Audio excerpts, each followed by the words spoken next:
اللہ اللہ اللہ اللہ۔ لیکن تھوڑا سا میں ضرور عرض کروں گا کہ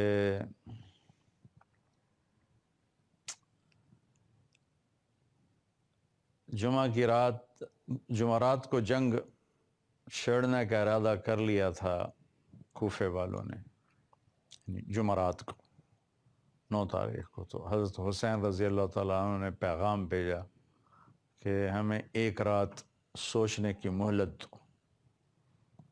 تو وہ سارے کوفے والے بڑے خوش ہو گئے کہ شاید یہ ہماری بات ماننے لگے ہیں، تو انہیں بڑی خوشی سے مہلت دے دی۔ تو پھر آپ نے اپنے ساتھیوں کو جمع کر کے فرمایا کہ میں نے مہلت اس لیے مانگی ہے کہ آج جمعہ کی رات ہے اور اللہ تعالیٰ سے ملاقات قریب ہے، تو ہم سب خوب اللہ سے مانگ لیں اور اللہ کے سامنے اپنے گناہوں کی معافی مانگ لیں، آنسو بہا لیں، اور باقی جو مجھے چھوڑ کے جو جانا چاہتے ہیں میں ان کو اجازت بھی دیتا ہوں، چونکہ انہیں صرف میں مطلوب ہوں، لہٰذا مجھے چھوڑ کر آپ میں جو جانا چاہتا ہے میری طرف سے اسے پوری طرح اجازت ہے۔ کسی نے بھی ساتھ نہیں چھوڑا ہے۔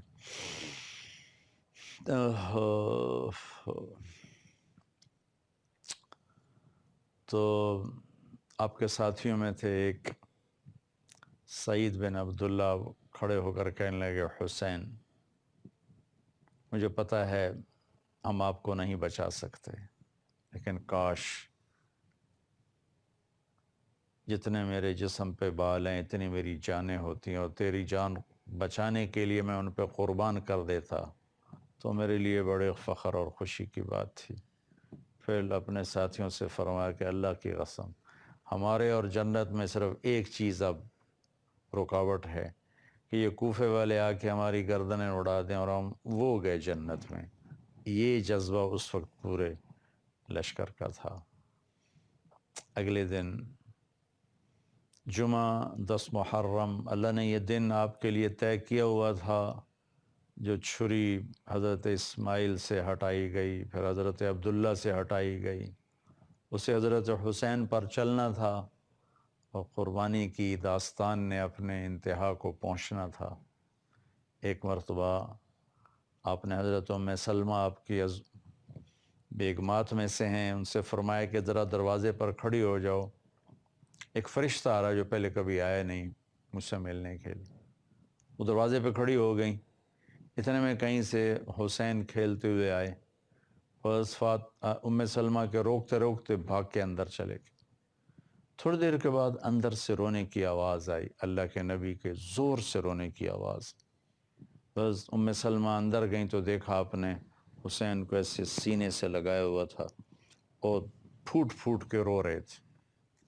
تو انہوں نے عرض کی یا رسول اللہ میرے ماں باپ قربان، آپ کیوں رو رہے ہیں؟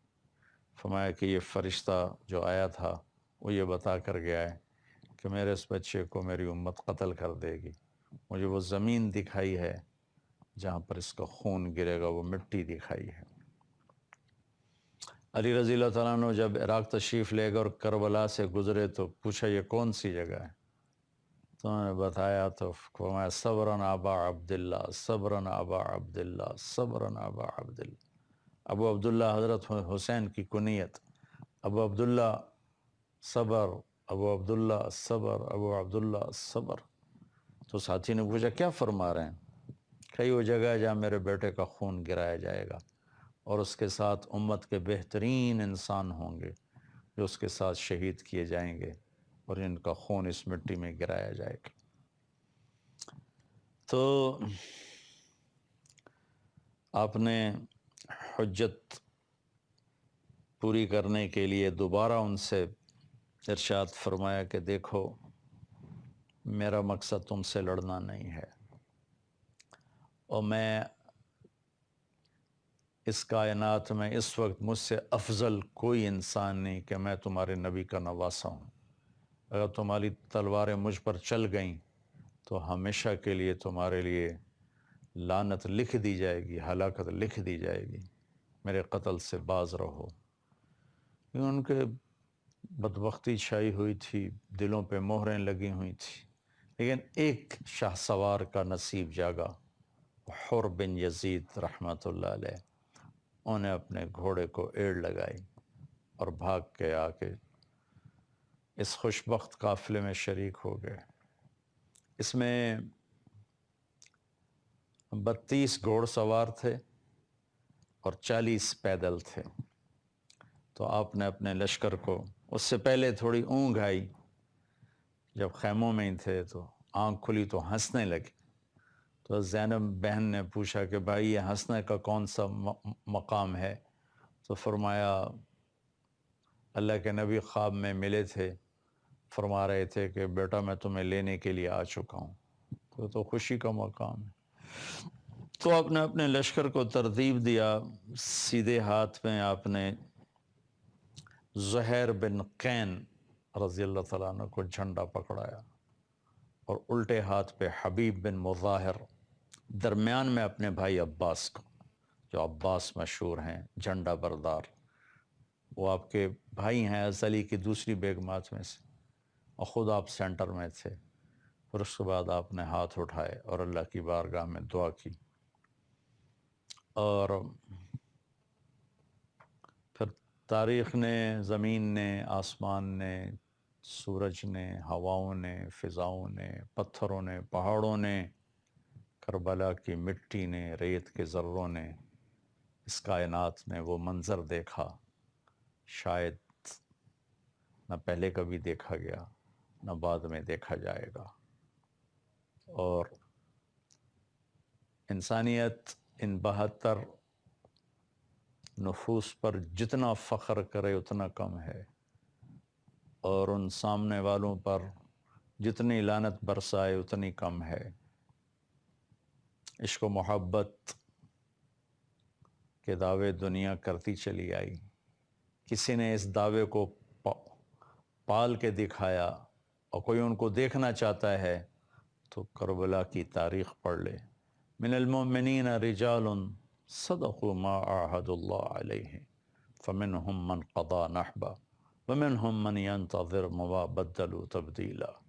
یہ آیت ایسے ہی لوگوں کے بارے میں اتری تھی کہ میرے کچھ بندے ایسے ہیں ایمان والے، انہوں نے میرے ساتھ کیے وعدے سچ کر دکھائے اور اپنے اللہ پر قربان ہو کے چلے گئے، کوئی چیز رکاوٹ نہ بنی، پہاڑوں سے ٹکرا گئے، آندھیوں کے سامنے ڈٹ گئے، طوفانوں کے منہ پھیر دیے، لیکن نہ بکے نہ جھکے نہ دبے، گردنیں کٹا دیں، سردار چڑھ گئے، از لذت دیدارش خسرو چتواں گفتن، سردادن و جاں دادن نادیدہ رخ یار۔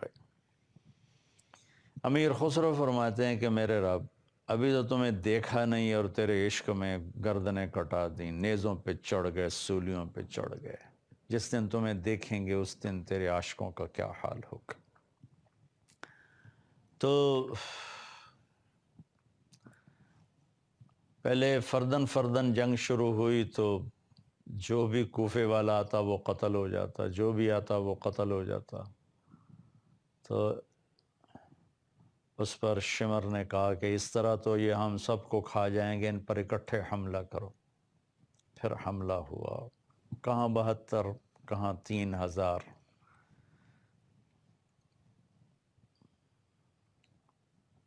تو تھوڑی دیر میں سارے انہوں نے پہلے گھوڑ سواروں کو نشانہ بنایا اور تیر مار مار مار کے سب کے گھوڑوں کو ختم کر دیا، تو سارے پیدل ہو گئے، اور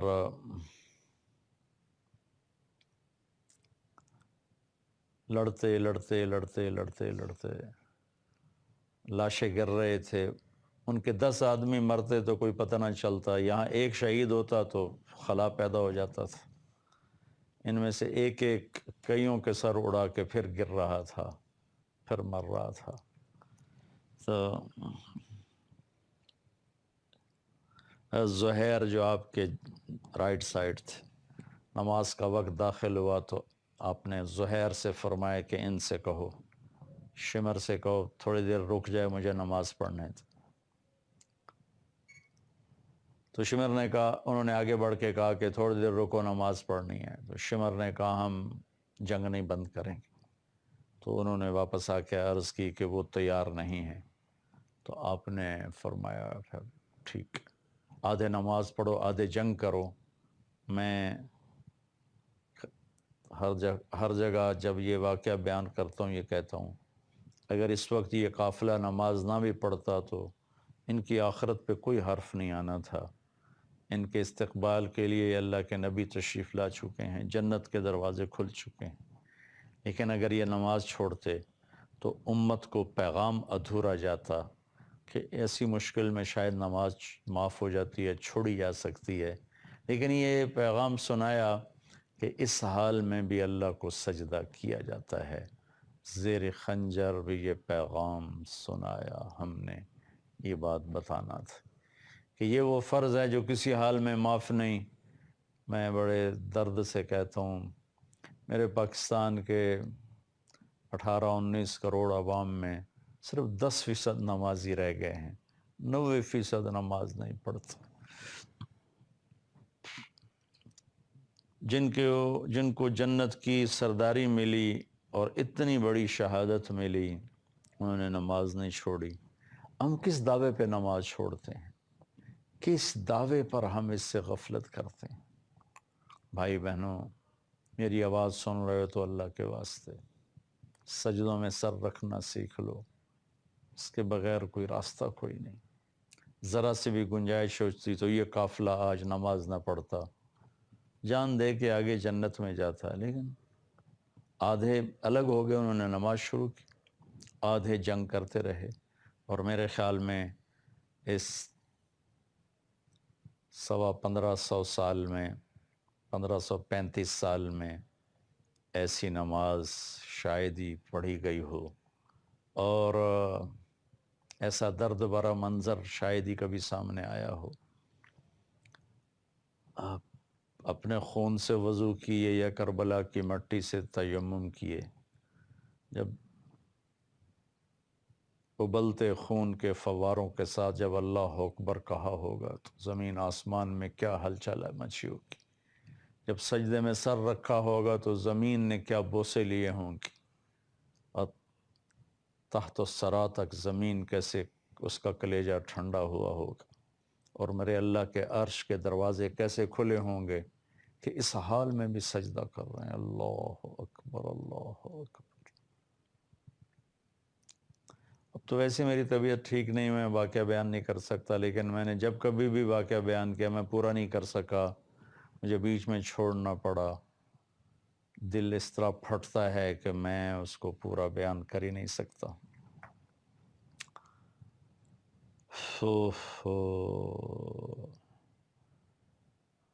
نماز کے بعد زہیر شہید ہو گئے. گر رہے تھے تو انہوں نے حضرت امام علی مقام علیہ السلام کے کندھے پہ ہاتھ مار کے فرمایا اقبل ہدیت ہادیا مہدیا الیوم تلقى جدک النبی حسنا والمرتضی علیا. آگے بڑھ حسین، تیرے نانا تیرے استقبال میں ہیں، تیرے بھائی حسن، تیرے والد مرتضی علی تیرے انتظار میں، پھولوں کے ہار لیے کھڑے ہیں جنت کے حوریں. آگے بڑھ، جنت تیری منتظر ہے. یہ کہتے ہوئے جان دے دی. اس طرح ساتھی کٹتے گئے کٹتے گئے کٹتے گئے کٹتے گئے.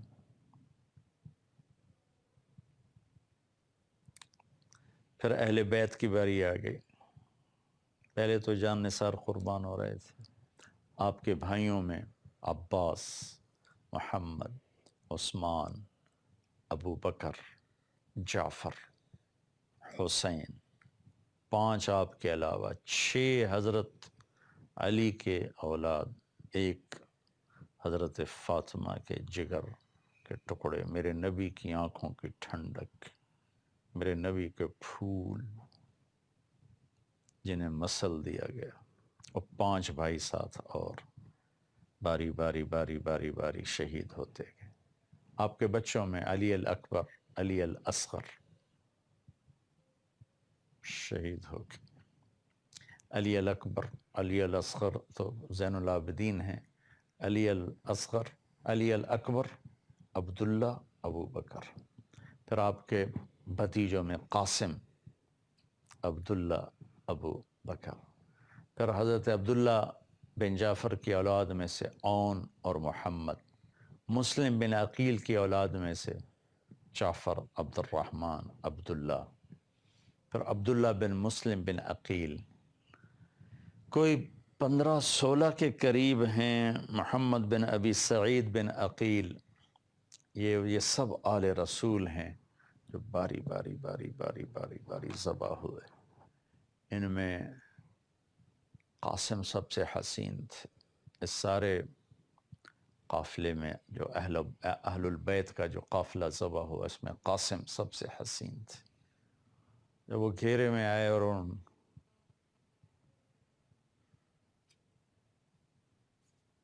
پر تلواریں پڑیں تو انہیں پکارا یا عمّا، آئے چچا۔ تو حسین اس وقت خود بے بس ہو چکے تھے، لیکن زخمی شیر کی طرح اٹھے اور چیرتے ہوئے مجمع کو پہنچے تو قاسم اپنے باپ نانا سے مل چکے تھے، تو ان کے سرانے کھڑے ہو کر کہا، بیٹا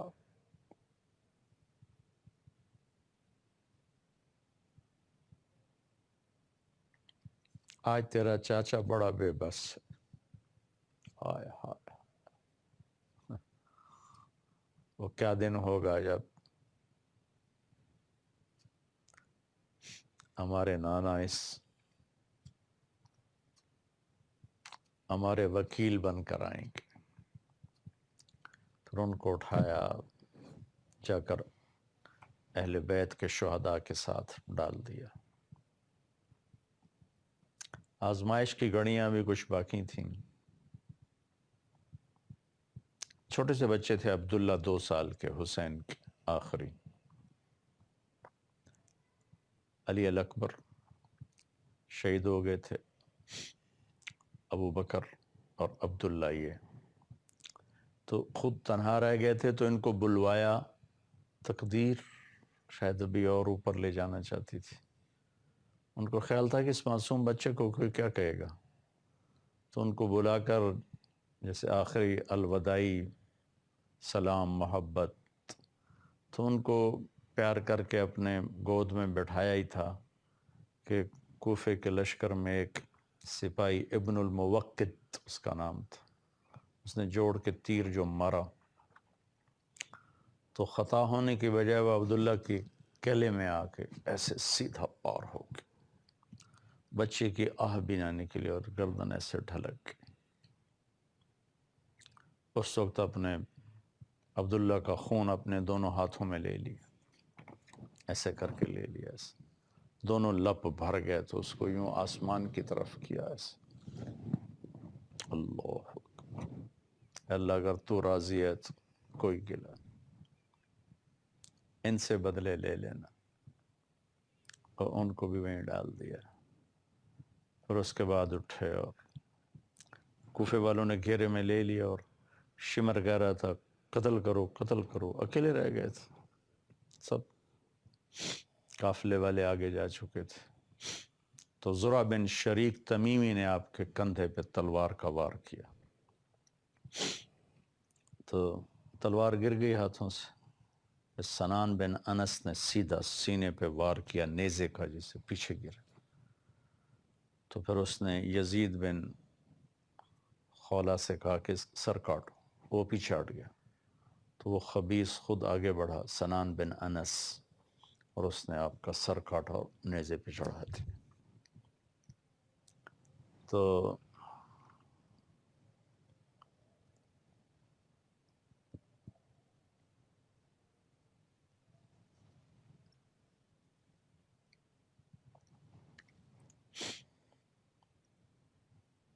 عجب واقعہ ہے کہ نبی کے نواسے کو یوں ذبح کر دیا گیا۔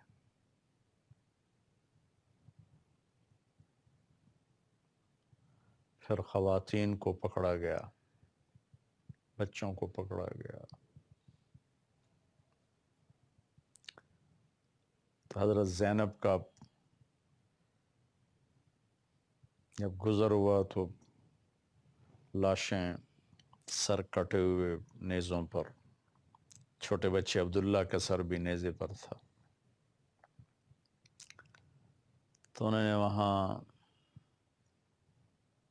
چند بول بولے، واہ محمد واہ محمد. زمین کانپ اٹھی، فضا رو پڑی، واہ محمد واہ محمد، ہائے محمد ہائے محمد، صلی علیک الالہ و ملک السماء. اللہ کا آپ پہ درود و سلام ہو، آسمان کے فرشتوں کا آپ پہ درود و سلام ہو. هذا حسین بالعراء مزمل الدماء مقطع الاعضاء، واہ محمد واہ محمد، بناتک صبایا وذریتک مقتلہ تصفی علیہا الصبا. یہ آپ کا حسین ہے، آج بڑا سرخ جوڑا پہنا ہوا ہے، اپنے خون کے تانے بانے کا ہی جوڑا پہنا ہوا ہے، اپنی بوٹیوں کا ہار بنایا ہوا ہے، آج اس کی بارات ہے. آج آپ کی بیٹیاں قید ہیں، آپ کی نسل ذبح ہے. کسی نے کفن نہیں دیا تو ہواؤں نے آگے بڑھ کر مٹی ڈال کے ان پر کفن ڈال دیا ہے. تھوڑی دیر پہلے جو ان کی تلواروں سے حسین کا خون ٹپک رہا تھا، کوئی ایک آنکھ نہیں تھی جو نہ روئی ہو اس وقت، ایک آنکھ ایسی نہیں تھی جو نہ روئی ہو. پھر یہ سارا قافلہ پیش کیا گیا. ابن زیاد کے ہاتھ میں چھڑی تھی، اس نے اس سے ماری ایسے ہونٹوں پہ ایسے. کہنے لگا میں نے ایسا حسن آج تک نہیں دیکھا، مرنے کے بعد بھی ایسا حسن ہو. بس انس رضی اللہ تعالیٰ عنہ کھڑے ہو کر فرمانے لگے، ظالم یہ چھڑی یہاں سے ہٹا، میں نے ان ہونٹوں پہ نبی کے ہونٹوں کو لگتے دیکھا ہوا ہے.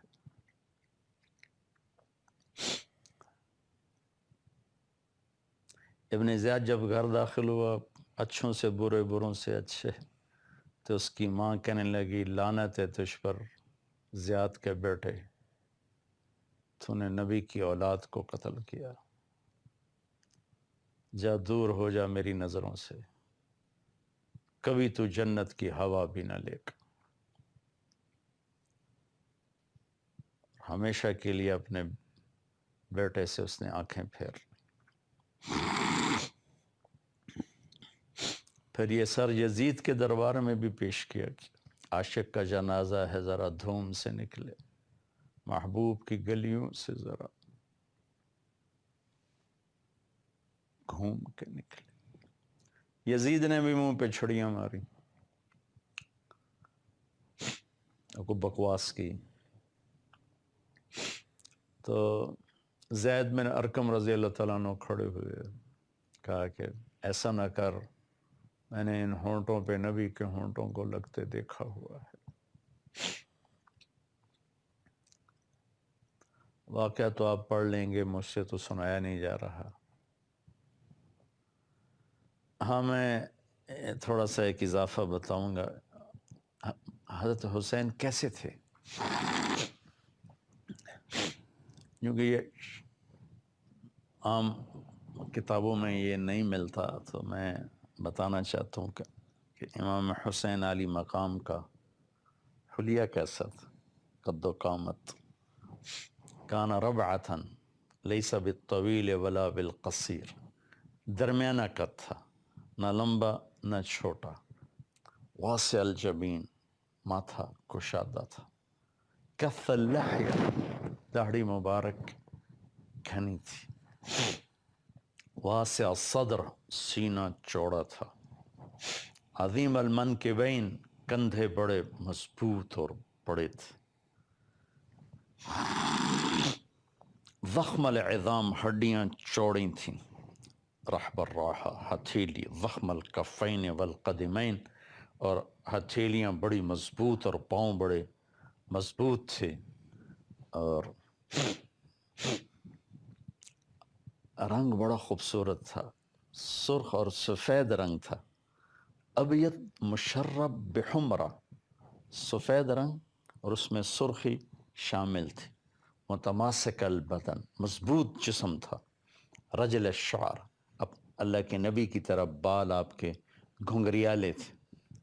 حسن الصوت، آواز بڑی سریلی تھی. فی صوتہ حنۃ وغنۃ، آواز میں ایک نغمہ تھا. جب آپ بولتے بھی تھے تو لگتا تھا جس سے کوئی بہت سریلا آدمی کسی سر میں بول رہا ہو. اللہ نے آپ کو آواز بہت خوبصورت عطا فرمائی تھی. اور اب داڑھی کو خضاب لگاتے تھے، مہندی اور اس میں وسمہ ڈالتے تھے جو اس کو تھوڑا کالا کر دیتا تھا. یہ میرے اور آپ کے امت کے رہبر امام حسین علی مقام کا حلیہ مبارک تھا. دونوں بھائی حسن اللہ کے نبی کے مشابہ تھے چہرے سے کمر تک، اور حسین چہرے سے کمر تک اپنے باپ کے مشابہ تھے. حسن نیچے کمر سے پاؤں تک اللہ کے نبی کے مشابہ تھے، اور حسین کمر سے پاؤں تک حسن کمر سے پاؤں تک حضرت علی کے مشابہ تھے، اور حسین کمر سے پاؤں تک اللہ کے نبی کے مشابہ تھے. لیکن دونوں اللہ کے نبی کی آنکھوں کی ٹھنڈک تھے. ایک کو زہر میں ہائے ہائے فرمایا جب آخری دفعہ زہر دیا گیا کہ میرے بھائی حسین مجھے بہت دفعہ زہر دیا گیا ہے، اس دفعہ جو زہر دیا ہے اس نے میرا کلیجہ کاٹ دیا ہے. تو اس میں تڑپ تڑپ کے چلے گئے. ایک کا سر نیزے پہ چڑھا دیا، وہاں چلے گئے. تو میرے بھائی بہنوں، میری تمنا تو تھی کہ میں اس کو آپ کو تفصیل سے سناتا، لیکن میں نے کبھی کبھی تیاری کر کے بھی سنانا چاہا تو میں نہیں سنا سکا ہوں، بیچ میں ہی چھوڑنا پڑا. اب تو ویسے ہی میری طبیعت خراب ہے، کتابوں میں پڑھ لیں.